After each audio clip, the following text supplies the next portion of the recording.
What is up, everybody? This is Marshall Lee of DonkeyJawProjects.com, and this is the Latecast here. I still don't have a good name for this thing, but we're here today, and we're going to be talking about world building and many other things with Mr. Robert Geronimo of Blood Realm from the Alterna Comics. How you doing, man? Good, man. Happy to be here. Thanks for having me on. Awesome. Yeah, anytime, man. I really enjoy your comic, and I freaking in love with Alterna and what you're doing there too. And can let everybody know where they can find you. Sure. In terms of like Instagram and all that? Like social media or something, yeah. Oh, yeah. You can find me on social media, Twitter, Instagram at Geronimo Draws, and my YouTube channel, Geronimo Draws. Yeah. Awesome. And there are links in the description. He also has a website, so check that out in the description as well down below. So I just, if you guys don't know, I'll just show, these are, I think, the latest issues that you got going, right? That's it. These ones, dropping them all over the place. Let me make it so it's a little bigger here so I can. Sure. So there we go. We got the latest issues of Blood Realm. As you can see, just by the covers, I mean, they're already like, I got to check that out. And then this is the first volume. Yes. This is the big 80-page version of it. I also have the individual copies, but I grabbed that out. And you can get that at Alterna and probably, I don't know, at your website maybe. Is that a thing? Yes. You can get signed copies from my website, and you could get regular copies from alternaaccess.com. Awesome. Yeah. So, and also I was curious, I'm not 100% sure because I've only read the first series so far. Oh, okay. Is there 3 series or is yes? It's 3. Okay, so the newest ones are part of the 3rd series. Right. So you might be a little lost. I read the first one, and I'm sure I have all the other ones for the 2nd series. I have to dig in my comic box. Right. It takes me forever to read things. Sure, no, I get it, man. It's a backlog. Yeah. So especially since when you get all of its Alterna Comics, right. So I get the whole everything's pretty much. That's great, man. Thank you for supporting it. Awesome. Yeah, I love. I mean, once Peter said he's like printing on newsprint, I'm like, I'm there, and I hope to one day do a comic with you too, with him. The smell, man. It's the texture. It takes you right back. Totally. I mean, when I've been making my comics, I've been like, the ultimate thing would be to make the comics like they used to be made with the newsprint. And when he started doing that, I was like, what? Yeah, I know. So, all right. So I just want to kind of get in a little bit into my experience with reading this, and then I'm going to ask you some questions. Sure. When I first started checking it out when it first came out, I mean, I was like, this thing just looks cool. Like, it's really cool. So I read, I think, the first issue, and then I didn't read the full first series until actually today, because I was like, okay, I'm doing the video. I got to finally read this thing. And man, I was already impressed before, but now I'm just like, this, it's like, to me, it feels like you just like you read all these other Alterna comics. There's so many great Alterna comics. I love them. And then you come over to Blood Realm though, and there's definitely something that sets you apart because you're like, oh my gosh, this guy just brought me into a whole world. Like, this is like, I mean, other ones kind of do that too, but this, I could tell, like, there was a lot of thought put into this. Like, you got maps, you got like descriptions in the back of like the different the people and the clans and all this stuff. It's like you just stepped into like Lord of the Rings or something. Yeah. And it's also kind of like a horror type of vibe too, which is really interesting. Yeah. Man, I mean, just talk about the story a little bit and what brought you to creating this world. Yeah, that's a good question.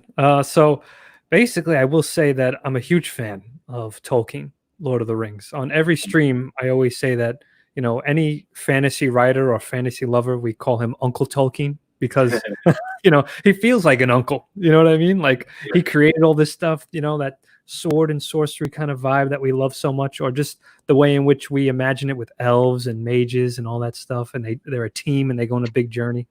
So Tolkien was a big influence. And, with Blood Realm, I really wanted to make a book that felt like an ancient text, So when you're basically opening this book and you're reading it, you feel like, wow, like this is something ancient from this world. It exists in the world of Blood Realm. You know what I mean?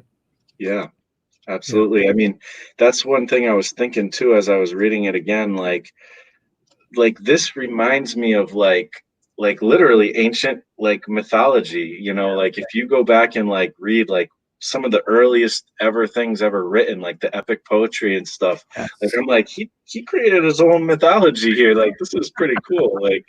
Yeah. Do you read like some of that old stuff and get into that? Yeah.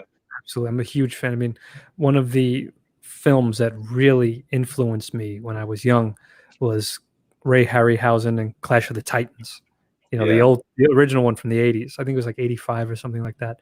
And seeing Medusa, with the stop motion animation and everything like that, it's just absolutely incredible. And it felt like dark fantasy, because you have high fantasy, but then that moment in the story when they enter Medusa's temple and you have these ruins, it felt almost like a horror film in a weird way, especially the way she takes out those other guards and turns them into stone and then all that stuff. Then later on, her blood makes like these crazy giant scorpion monsters. So it's a great film if you haven't seen it. And for anyone in the chat, I highly recommend it. While you're drawing, put it on in the background. You'll be hard pressed not to be inspired by it. Yeah, Ray Harryhausen's amazing, and I'll be honest, I haven't seen the whole movie. I would like to, but yeah, I've watched like his documentaries, and I've seen a lot of his animation, and it's just totally inspiring. It's weird because we live in this world of like CGI, and it's just like you can do anything you can imagine. Yeah. But somehow that crude, like, and it's not really, it's actually pretty sophisticated because who the heck can do that? But that what kind of compared to maybe CGI might look crude to the eyes. It's amazing what you can do with that though. And that kind of stuff actually inspires my imagination way more than like some of this amazing stuff you see, on new movies, Right. And what's funny? Harryhausen said something very similar to that because he said that, stop animation has its own look that makes it feel like fantasy. Because if you tried to copy things like CGI, for instance, to the point where they look so real, it starts to become boring and mundane. Whereas with stop animation, there's this certain look to it that it feels like it belongs in fantasy. It feels like it's another thing. And that's just the allure of it. And I think that's true, with CGI now. It's when it looks too real, it doesn't excite you. Yeah. Yeah, totally. I could totally agree with that. I just I'm curious too. There's so many different places I want to go with this. Well, since we're already kind of talking about kind of some aesthetic things, one of the things that kind of strikes me as I read this is it just stands out from other comics. Like it can't help it but do that. Like and there's two things specifically that really make it stand out is in the first series, for a lot of the time, you pretty much do splash pages. Right. And it's narrated. And that is something, it's like this kind of prose description sort of situation. And it reads like almost like an ancient script or something. Right. And also, even though they're splash pages, they're like, I love the design. Like there's so much, you don't just draw the thing that you need to draw to tell the story. Like you obviously have an eye for design. Thank you. Did you ever work in like any kind of design thing, or is this just? I didn't, but I did go to FIT, which is the Fashion Institute of Technology in Manhattan. That's where I learned art and everything. And one thing that they really pushed as we drew, and something that I think about every time I create a page in Blood Realm, and this goes for anybody who's listening right now, is to really think about the entire page as a design. It's hard with comics. Too often people like focus on little panels, but you really want to think about the entire page and how that all works together and guides the eye and kind of creates one giant design. That's the key. Even when I do have panels, I'm still thinking about that stuff. So yeah, that's the key. And also, I'm really influenced by illustrated stories when I was young, illustrated books and stuff like that. So I kind of wanted to fuse that with comics, which is actually stuff you would see in European comics. Yeah, actually, yeah, that makes a lot of sense. Trying to see if there's a couple pages like I love when you have the what are they called, the Sisters of Silence. Yes, yeah. I like when they're in panels because you can do some really fun stuff with the design of them and kind of almost masking out spaces and cutting around them and stuff. Right. Trying to find, I think there's a specific page where I was like, that was really cool how he did that. There's a bunch of pages like that, but thank this you. one's kind of cool. Oh, right, with the sisters, and then the bottom, and that was the cover of issue 2 of volume 1. So much inks and stuff too. Like you really put a lot of ink down with this stuff. Yeah, I really love negative shapes and big black shapes and stuff like that. Also line and texture. Yeah. Really cool stuff. Thank you. And then I I don't want to go too much, but it looks like in these newer issues you have like technology and stuff going on too, which is that intrigues me. Technology with fantasy, like I could delve into that a little bit if you'd like. So basically, the whole story, for those of you who don't know, it's this big war between humans and this goat race called Satrians, and the whole series of Blood Realm is it's all broken down to volumes, and it's going to be a total of 6. I decided to push it to 6 volumes in total, and we're seeing different perspectives of this big giant war that spans generations. So that's why in volume 3, spoilers, we go to, it's the same world, but we step a little bit ahead in time to see what's been going on. So that's all I'll say on that. I don't want to spoil it for for sure. For sure. And it's so what like obviously Alterna didn't come up with like newsprint and then you were just like, oh, you know what, let me make up something for that. Like this is something you've been working on for a while, right? Like you must be. How long have you been working on this thing? Oh boy, I've been working on this story, I would say, before I sent it to Alterna to be submitted, I would say almost a year. Yeah, it was about a year. I had been working really hard on it, maybe even a year and a half to find it. Because believe it or not, before it was Blood Realm, it was called Kingdom of Blood, and I did multiple versions of that, slowly getting to the style and the kind of story I wanted to tell. So you have to fail a lot to get to the correct path you want to take. Yeah, for sure. I mean, I'm kind of in that stage too with some of my comic ideas and stuff. Is this kind of your thing? Like you think you're gonna live in Blood Realm for what you do, or do you have other ideas? I have other ideas that I would definitely love eventually to Indiegogo and stuff like that. But definitely for sure, I'm steeped in Blood Realm. I'm dripped and saturated in Blood Realm right now. I mean, it's like all I think about. I wake up in the morning and I'm like, all right, Blood Realm, and I go to bed at night thinking, all right, Blood Realm. So I'm so immersed in that story. I'm thinking about new characters, what these characters are feeling, what they're going through. Because in essence, it's they're a part of you in a way. Mm-hmm. Yeah, for sure. Is all right. So,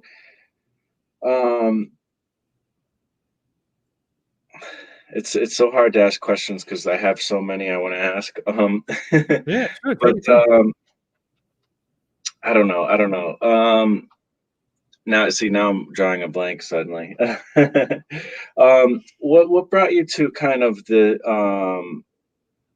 element of horror? Like you must be a big horror fan, I'm assuming. Oh yeah, I love horror. Yeah, without a doubt. I think there's something about pushing yourself to your limits.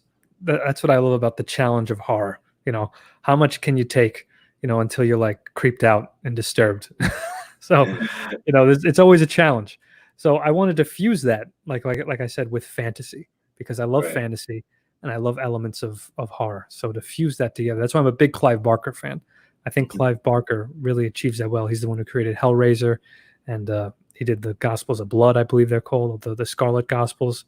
Uh, yeah, he's incredible, and I love Robert E. Howard, Conan, Conan the Barbarian, all those epic tales, and of course H.P. Lovecraft.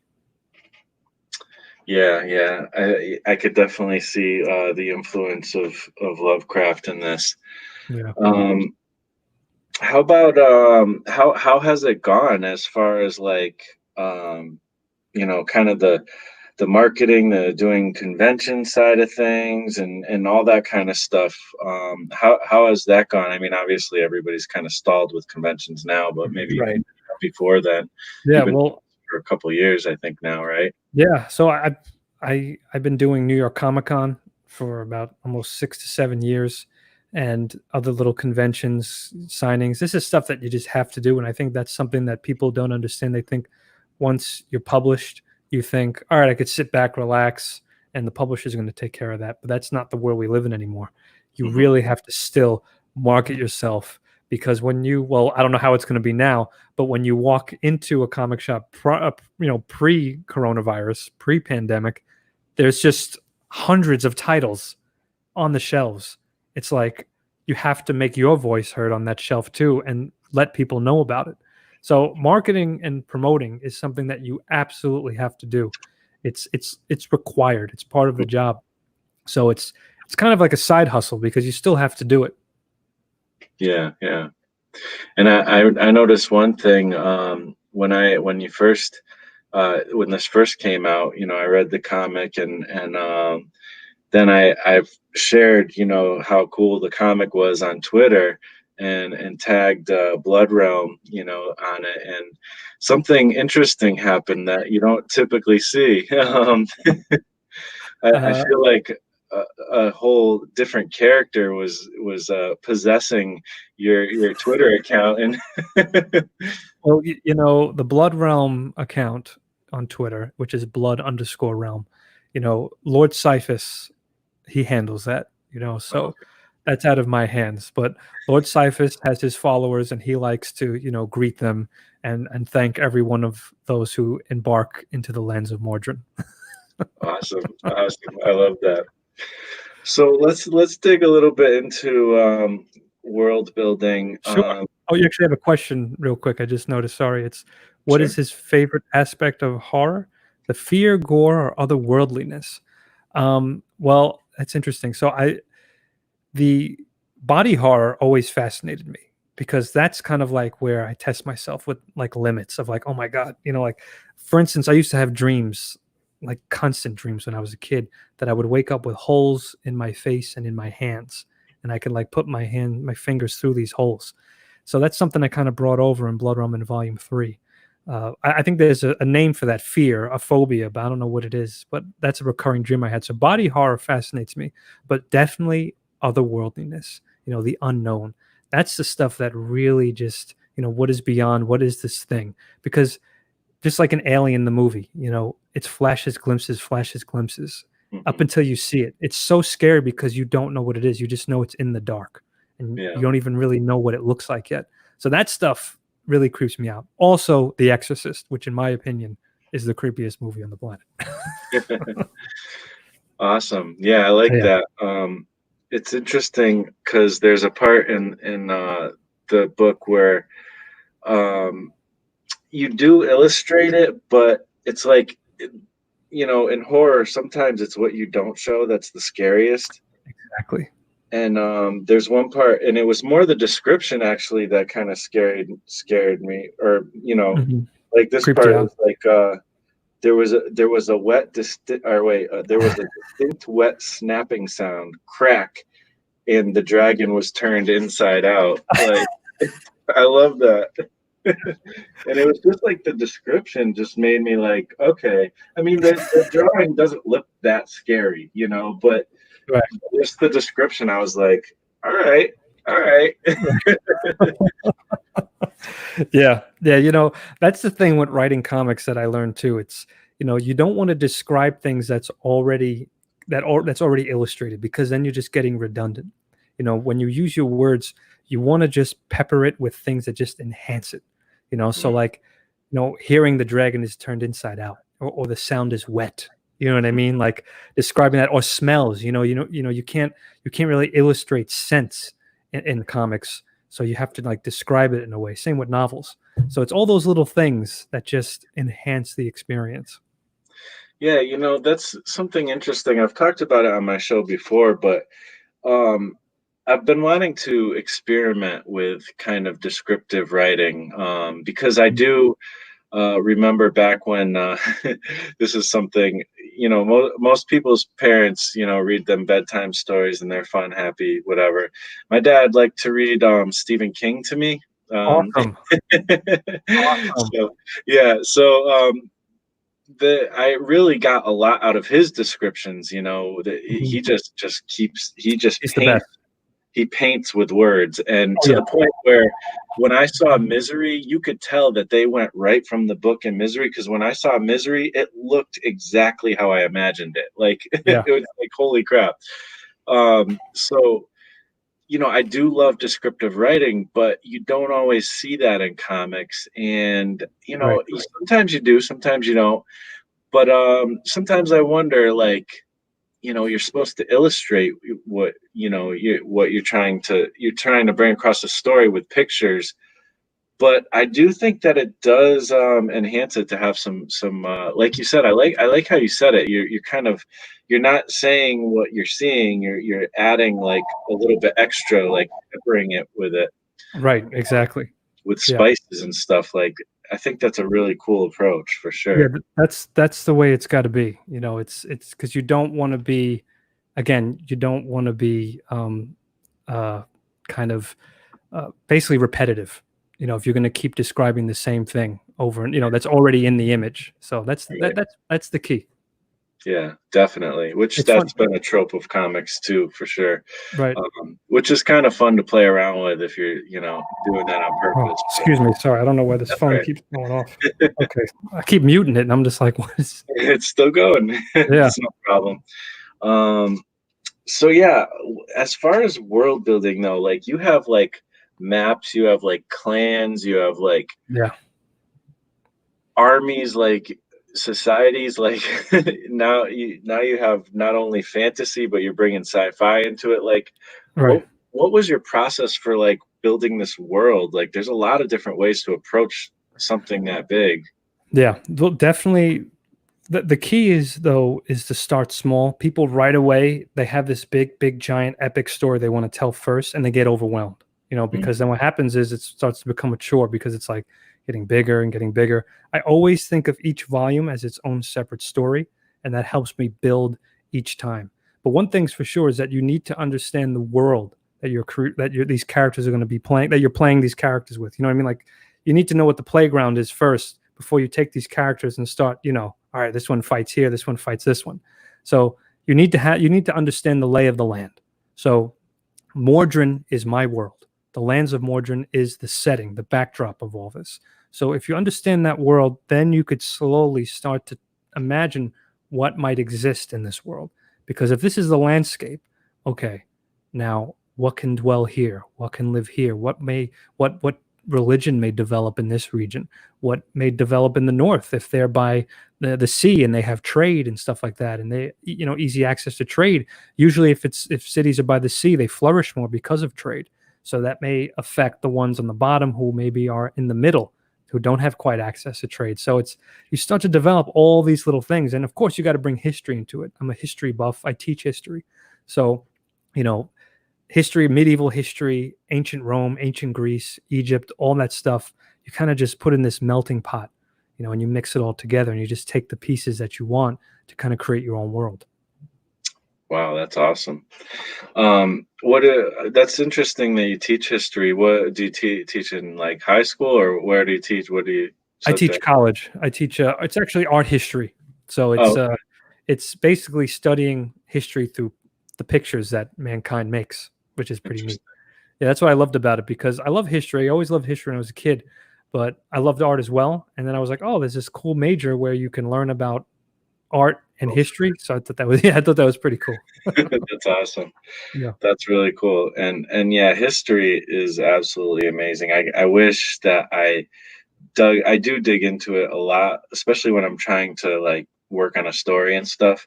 Mhm. Um, but I wish I had more time, because there's so much I want to know, Yeah, Uh, start small. It's what even when I tell like I also teach illustration and comic art and stuff like that. And I tell them too, you gotta start with a smaller story first and let Professor of the Blood Realm. I love it. I like that. I like that. I'm gonna start putting that in my syllabus. You should put that on Twitter, Professor of the Blood Realm. I love that actually. That's awesome. Thank you, Dale. Yeah. Um, now, but at the same time, when you build a big work like Tolkien Mm. took a long time to build what he built. I He did. mean, He did. he wasn't even going to publish it if it wasn't for C.S. Lewis like pushing him. You got Yes. to put this True. Hobbit book out. Like I love he The wasn't Hobbit. even going to publish it. Like I know. The Hobbit is, in my opinion, one of the greatest books. And but what's funny is that he had like the world in his head, but not to that extent when he made Hobbit. And then once Hobbit was the success that it ended up being, then he was like, all right, now I'm gonna go really wild. And I'm gonna go ham on and yeah, I'm gonna create volumes of stuff. So but that's why Hobbit in a way was his foundation. That's why you got to right. have that little story done first, and then you build. Because Hobbit really established the rules of the world. So once you have your rules, then you know how to fit everything within it. So, what are some tips though? Because we've talked about world building a lot on this show because Mhm. it's been a while though. But it's I've done it myself. I've also seen a lot of friends do this. Getting stuck in the world in world building is a huge trap that writers and artists get in. Like Mhm. you could build for the rest of your life and never publish a comic. Oh yeah, Like, yeah. how did you have some kind of way to limit yourself or Yeah. Well, I knew that's the thing. You got to force yourself to say, all right, I gotta calm down a little bit because I want to get one story done first. So Blood Realm Volume 1 is 3 issues. I said, I'm going to tell this story. It's a complete story. It kind of has like a little bit of a cliffhanger. But let me see what the reception is first. And then if the reception is strong, then I will continue to just build with more volumes and more volumes. Hmm, So you want to get your first story done first because you're not going to explain the whole world to everybody. yeah. All the little bits and pieces of history and all that, this fallen kingdom, this cursed witch, all this stuff. You can't do that in one. So let me just give you a slice of life in this world, and Hmm. then then if you want more, oh, I can bring you more. You know what I mean? that I and that's like how, yeah, that's how it was with Blood Realm. And when I submitted the story to Peter, he was like, "This is awesome." He was like, "But there's going to be more, right?" And I was like, "If you want it, it will come. I will bring thee more. I'm Sounds ready." Yeah. great. Wow. Yeah, that's really cool. Yeah, and I'm not surprised, seeing this right out the gate, that Peter like really latched onto it. Yeah. How has it been working with Peter Oh, through it's all this great. whole process? Great. Yeah, I forgot to comment on your hat, by the way. It's awesome, by the way. Yeah, I've been wanting to get one for a while. I finally got it in the mail not long ago. So That's great. No, it looks good. Yeah, I got to get one too. So yeah, I got to wear it on the stream when I stream on my channel. That's a good idea. there you So go. yeah, it's been Try great. to trick people into thinking I work for Alterna. The brand manager. Yeah, I like it.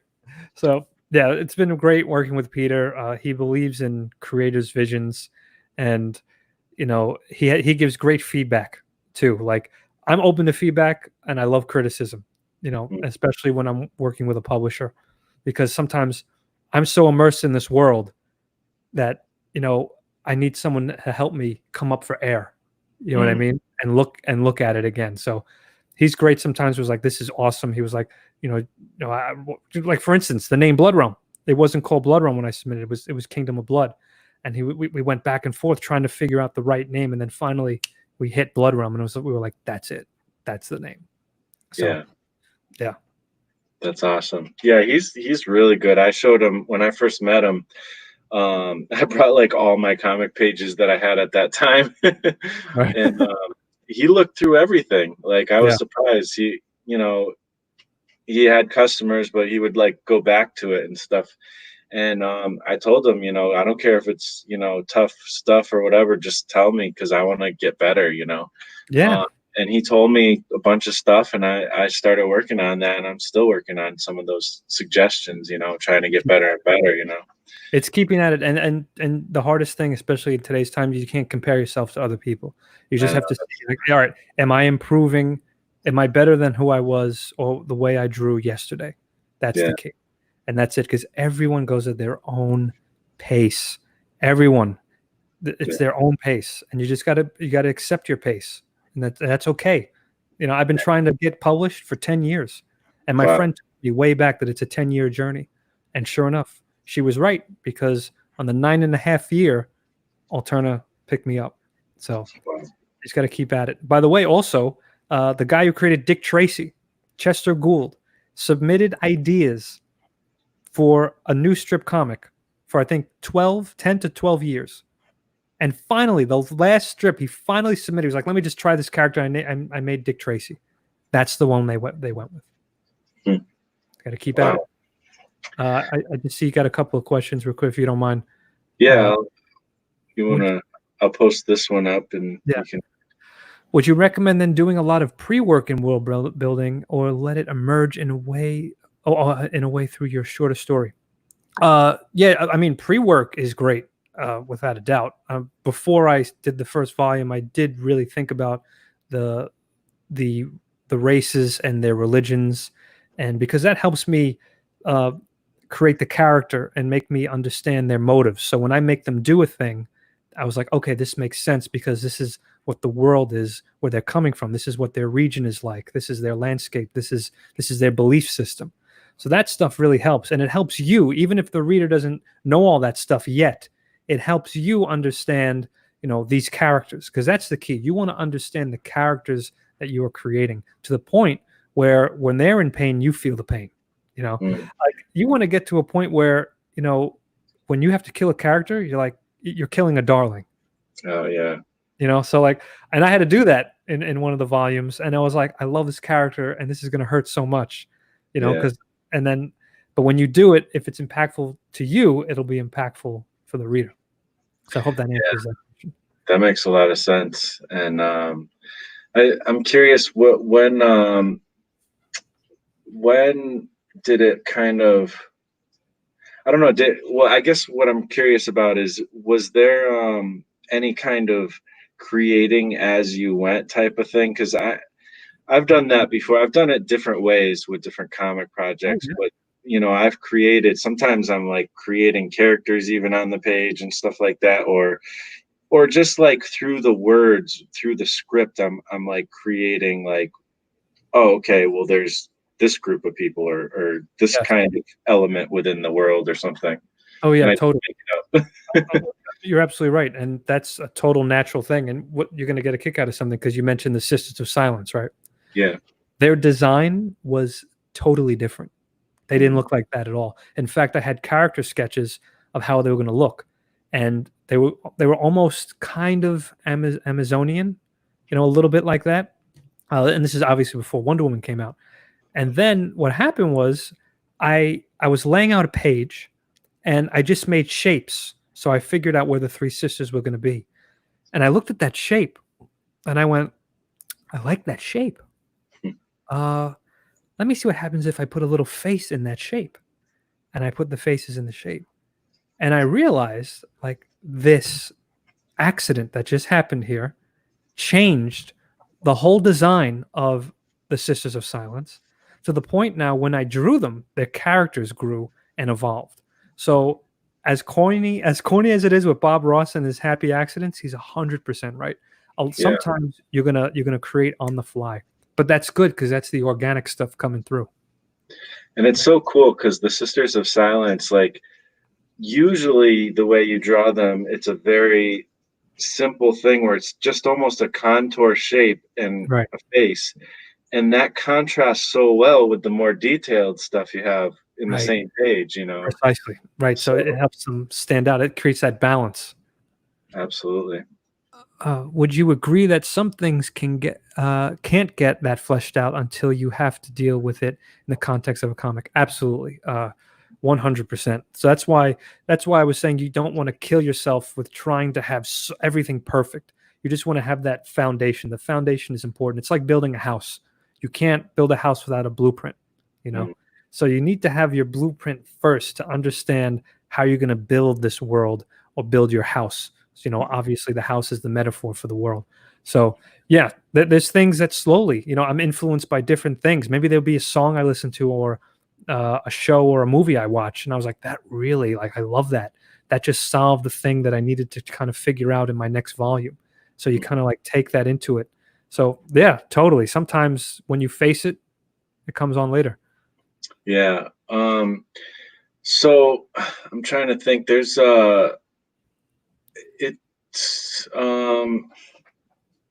there's okay, I'm having a brain fart again. We'll just go to the next question because I Yeah, keep having these like brain farts. I haven't I thought, and then it's like it's all good. Uh, I it's kind think, of a continuation here. yeah, Van Illustration has one. He just popped Oh, up. okay, here we go. Yeah, that's Clay. His name is Clay. Hi, What's up, Clay. Clay? Okay, have you ever gone too far with world building? How did you realize you were in the weeds? I guess too far as in um, I hit like a wall, like writer's block, or something like that.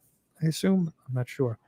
Um, at a certain point, you do, want to get your head up for air. If you're spending too much time creating the world, and you're like, okay, I'm not creating right now. In terms of like, if you have a deadline or something like that, then you have to. That's the one thing too, is that deadlines are a pain in the neck.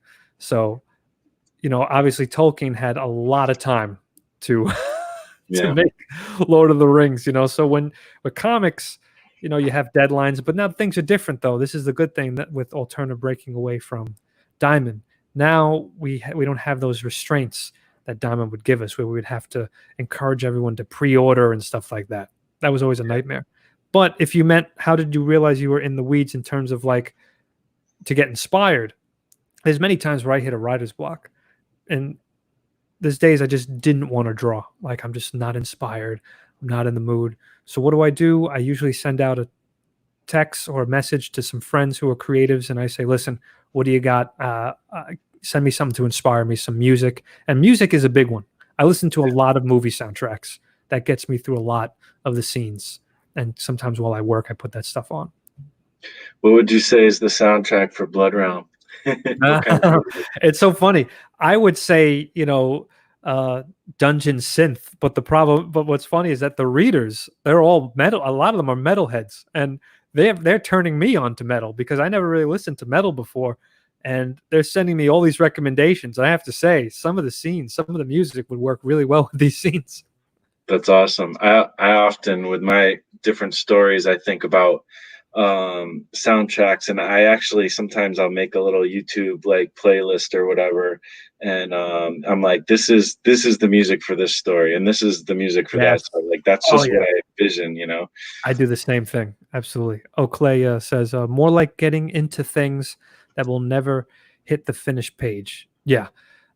Then at that point, when I'm in the weeds in that context, I think about, okay, how vital is this to the story? Is it moving the story forward? Because that's the key. At the end of the day, you always need to be pushing that story forward.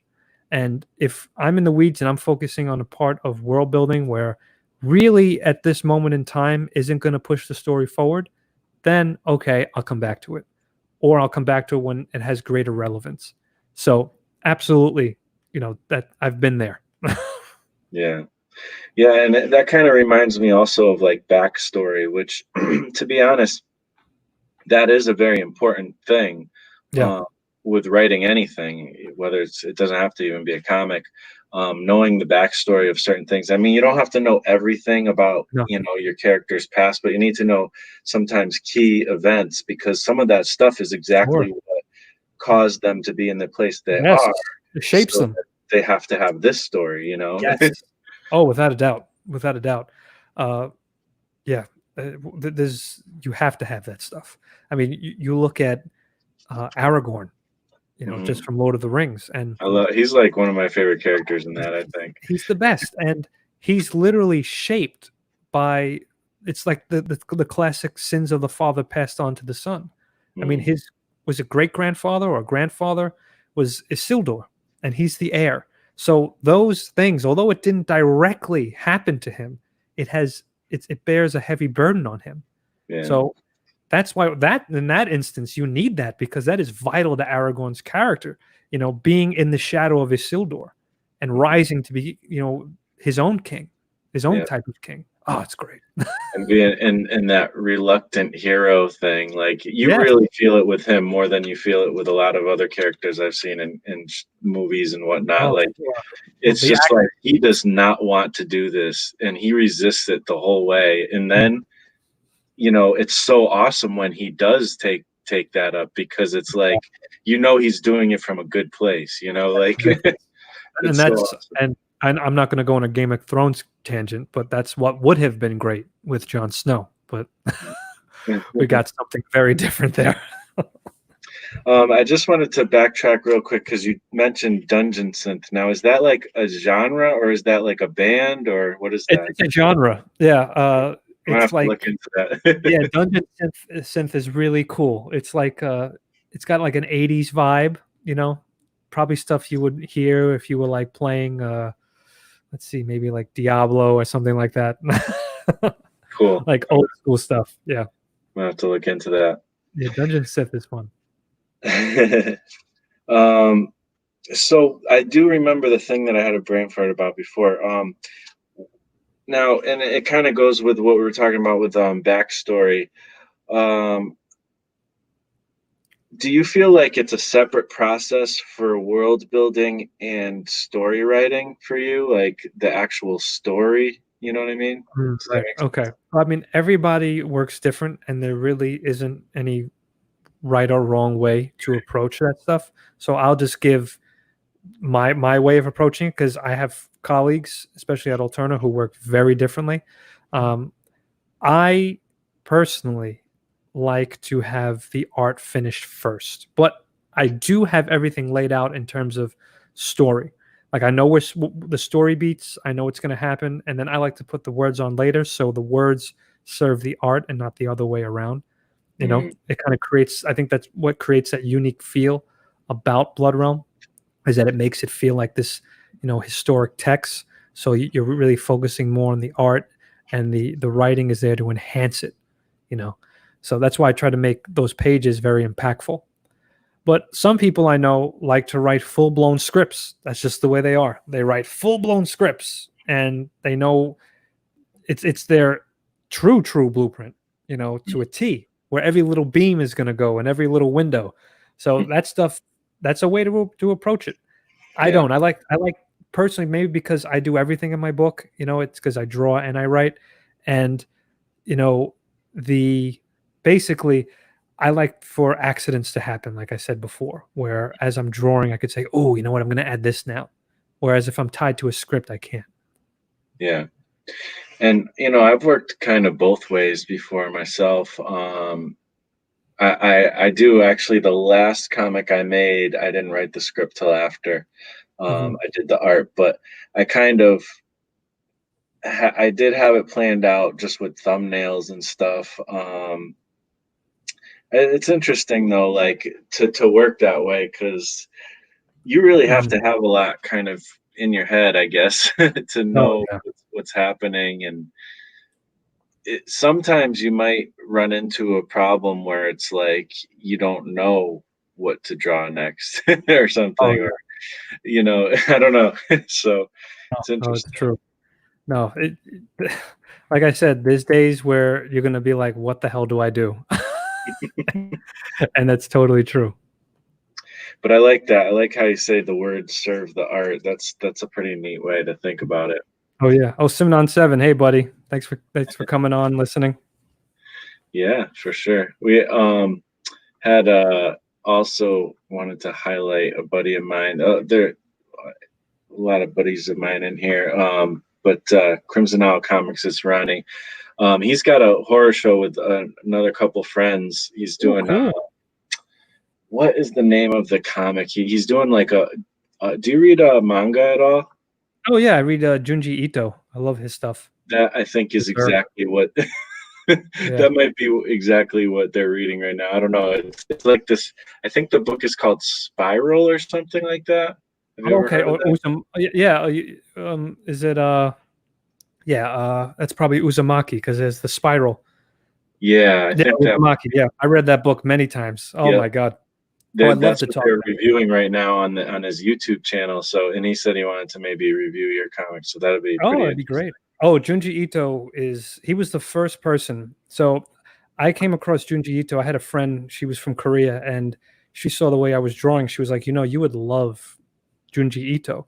And what's funny is that this is before all his stuff is printed in English now. It's crazy. So she showed me all these books, but they're all in Japanese.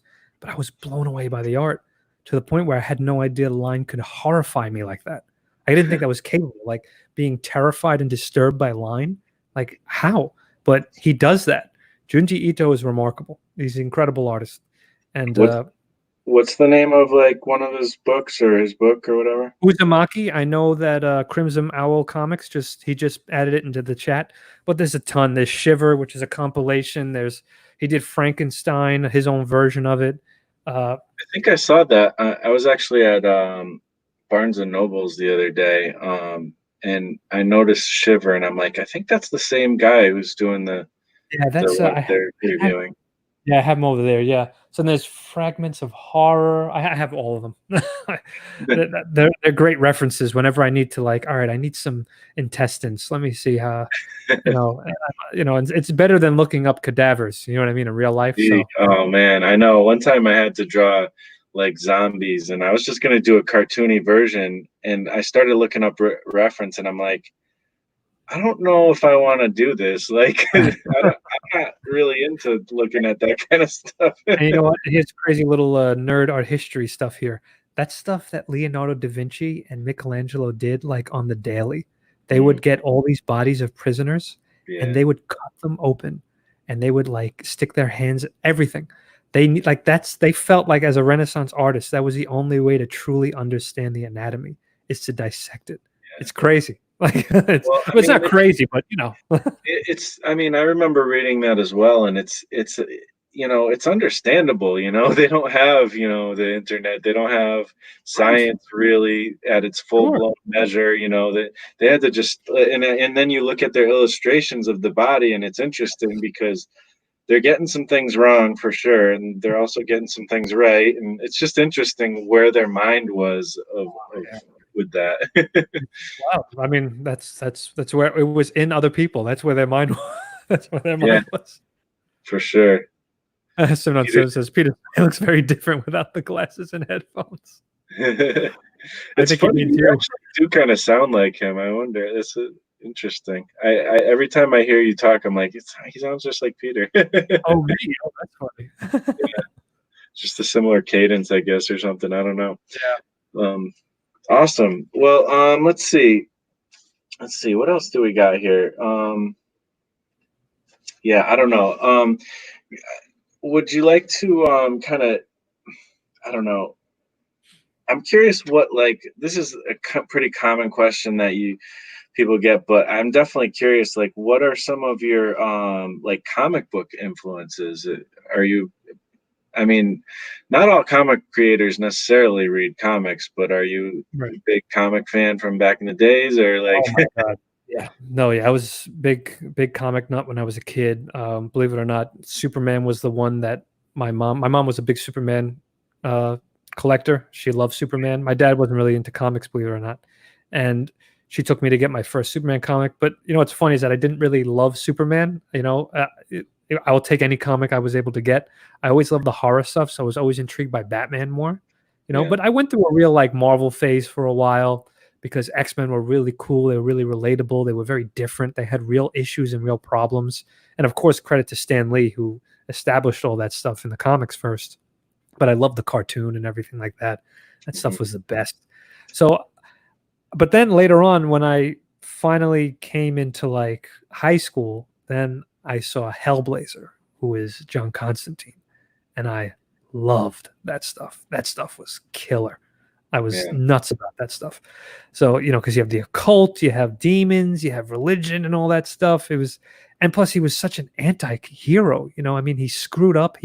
Just to get the job done, he would put his own friends in harm's way. Like that was dark stuff. And I was like, this is the guy I got to root for. And I was really intrigued by that.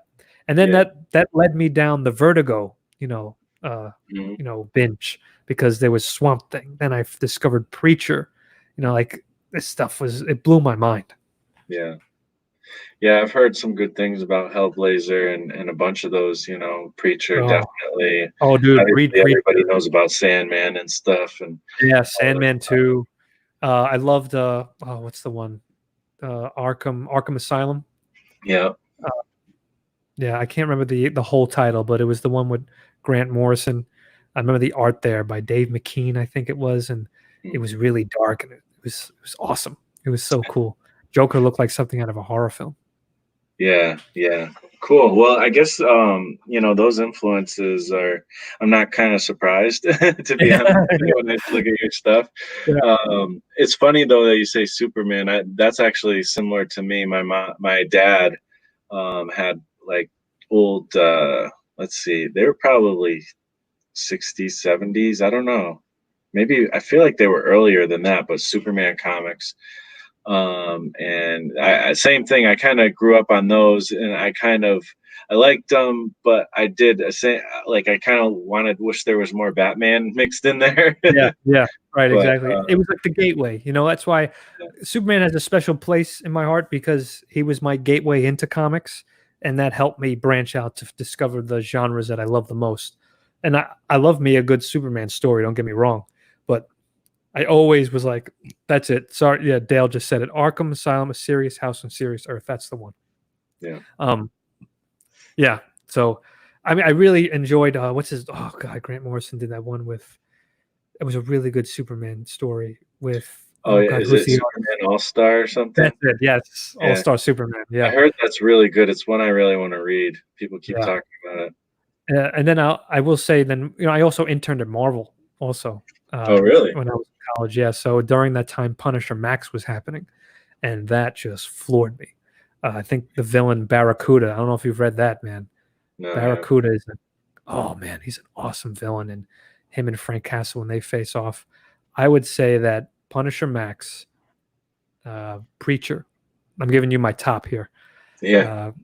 So Preacher, Punisher Max, Scalped is a great. If you like Breaking Bad, but it takes place on like a reservation in the Midwest, I would definitely read that. Scalped is great. And then I really love Why the Last Man. That's a fantastic one. Oh yeah, I could go on and on. And also real quick, Marvel, I love the Thunderbolts and the Dark Avengers. That was when it was the team of villains that would take out, it was run by, what's his name? Norman Osborn. Have you checked that stuff out? Thunderbolts. Oh man, I'm so bad at reading comics. That's it. Yeah, I love the Thunderbolts. They're good. That's awesome. There's so much stuff I want to check out.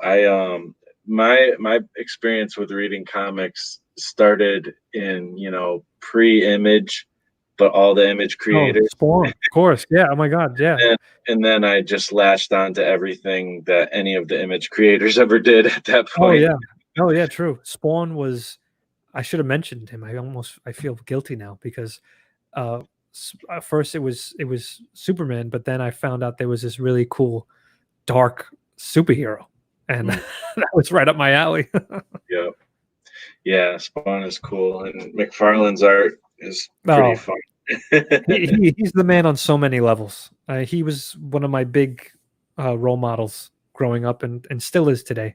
The way he carries himself, and believing in creators' vision and creators' stories and independent stuff, and I'm all about that. Awesome. All right, man. Well, you've been starting your kind of YouTube thing and stuff. Yes. Can I just let people know a little bit about what you're doing over there? Oh yeah, of course. Yeah, guys, if you'd love to hear other stories with creators, I interview fellow Alterna guys, and I do little. I did an audio comic, kind of like it's like narration with sound effects of the first 2 volumes of Blood Realm. You should check that out. If you, it's like the Cliff Notes. If you don't feel like reading it, you could just listen to it. Yeah, So I'm definitely gonna check that out. I'm always interested in how people translate like comics to video and stuff. yeah, So yeah. I wanted to put like I did voice work. I did a voice modulation, so I could like give each character like a different voice. I did stuff like that. So that's been a lot of fun. But yeah, so I'm just trying to build that up and kind of create like a platform for indie guys, especially like Alterna people, because I want everyone to know like these other Alterna guys and what they're into and what makes them tick in their process. Because you guys could listen to it and maybe there'll be something that you can latch onto. Because everybody has different, ways of working. yeah, yeah, absolutely, totally, and I love that. I love me some Alterna, so that I'm definitely going to be perusing through your gallery of videos there. Thanks, And so man. yeah, everybody go over there and subscribe, to his thing and watch some of his videos. I definitely recommend the comic as well. As I've said, this thing is so cool. Thanks, man. You know you there's a lot of complaints about comic books these days Mhm. and from readers, and I'm not going to get into all that necessarily, but one thing that a lot of entertainment is missing is a lot of entertainment pushes things in your face that you don't want in your face Yes, necessarily.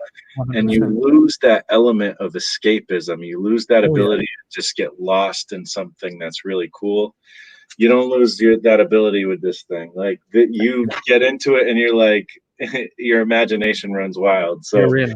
You're in. That's the greatest compliment I could receive. So I really appreciate that because that's what I want. I want you guys to enter this world and get you away from all that other stuff. If it reminds you of certain things, I will never tell a reader that if they see something, I will never tell them that it's not there. If you see it, it's there. Oh, thank you, Van. I really appreciate that. Thank you so much. So I leave everything open to interpretation, and I think that's the key because nuance is something that we're losing these days. oh And man. and that's what I try to. Right? Yeah, man. Yeah, So that's what I want to do with Blood Realm. The reader isn't stupid, so I don't have to spell everything out. I could have them kind of see their own things in it. awesome. I just see something from, was that? Yep.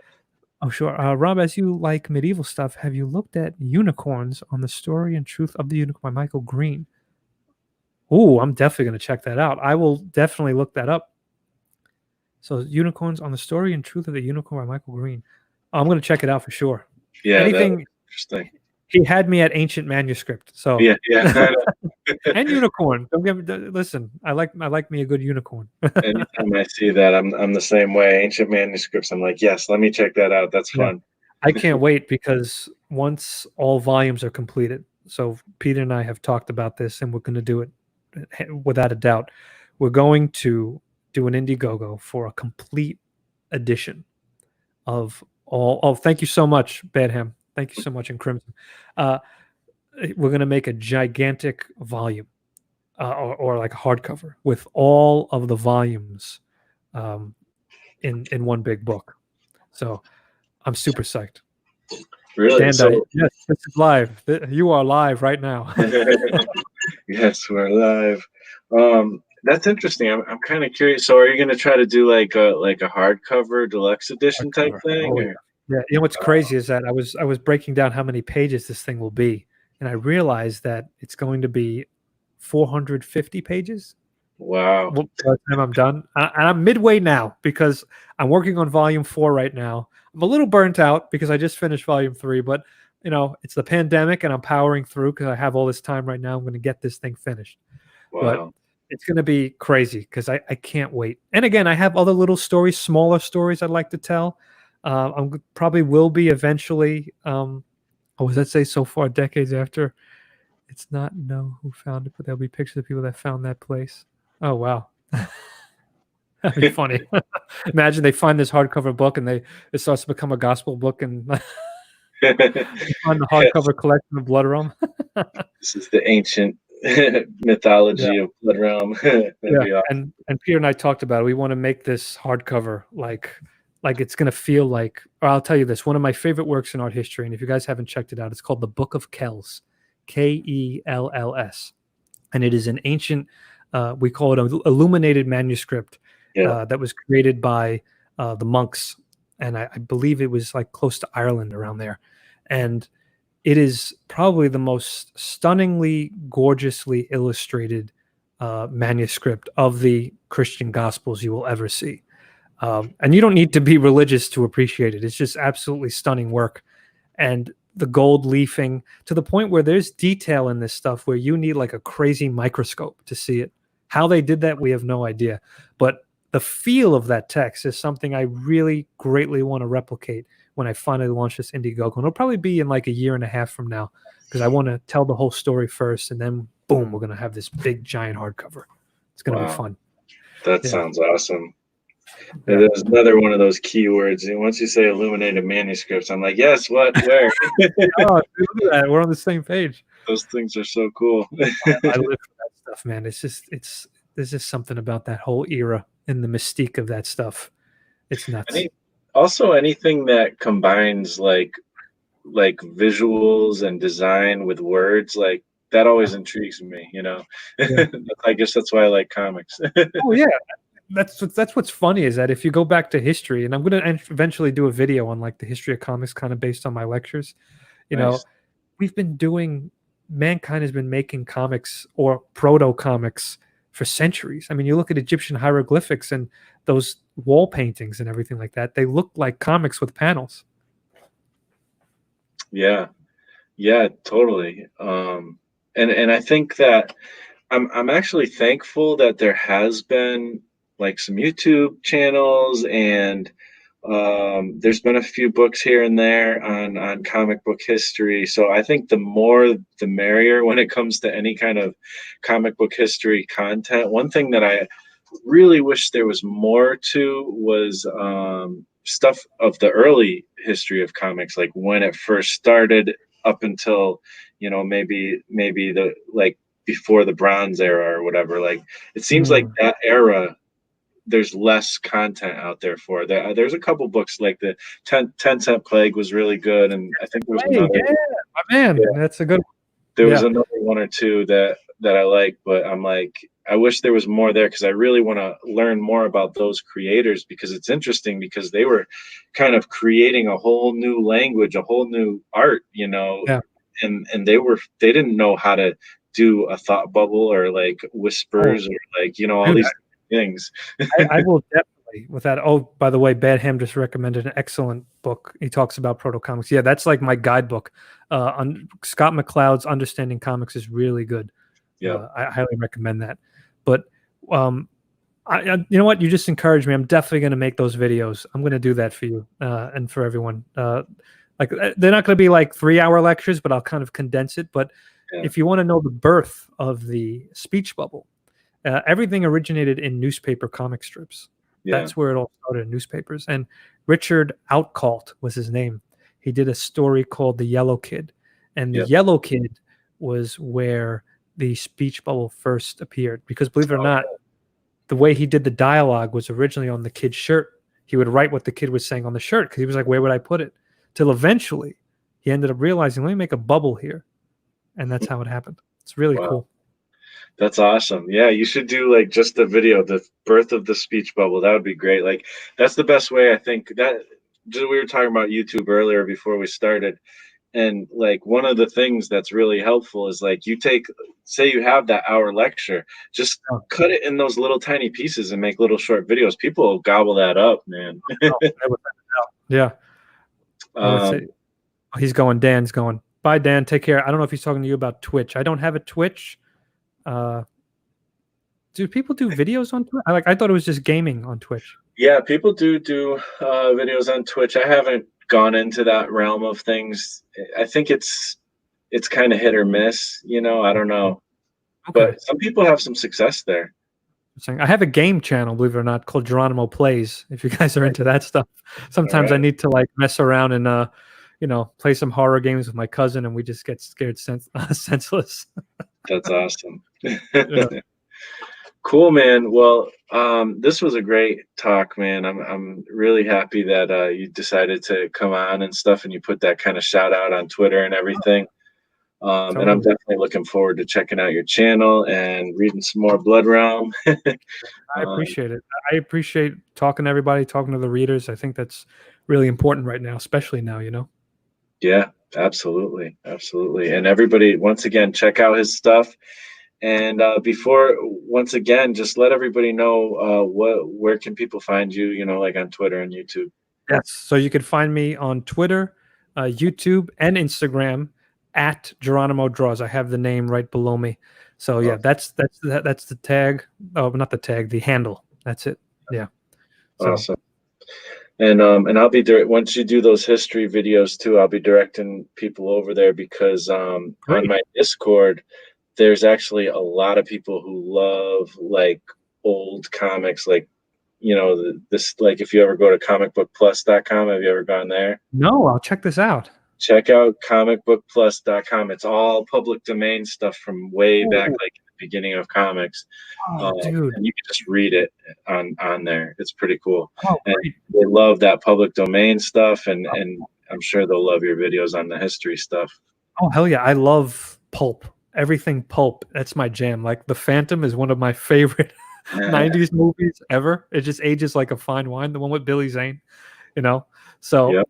pulp heroes and all that stuff is great. And I definitely plan on actually doing an Indiegogo for an old school. I want to make one of those old pulp magazines that used to come out. Remember, like Weird Fantasy, Yeah. or Thrilling Tales, those old school like books where Robert E. Howard and H.P. Lovecraft Craft came out.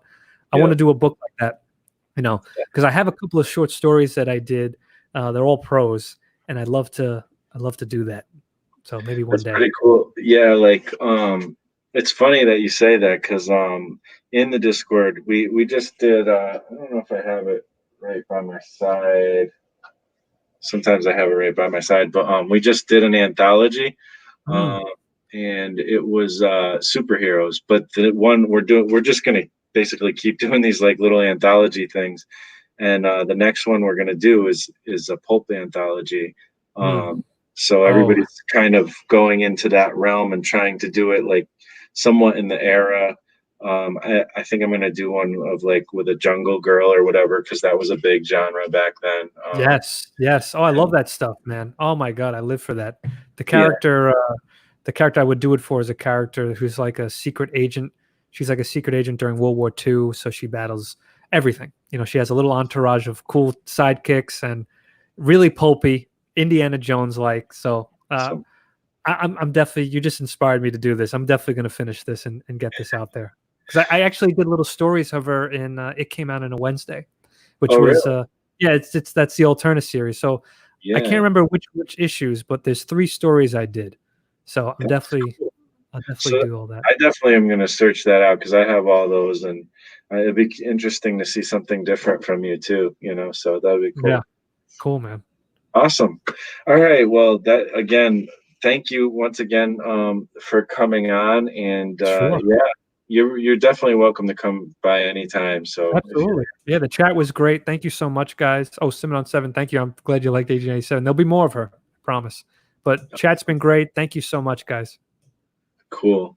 All right, guys, you guys know where to find me, donkeyjawprojects.com and Marsh Comics on Twitter and TikTok. And other than that, I will talk to you on the next episode. Take Later. care, guys.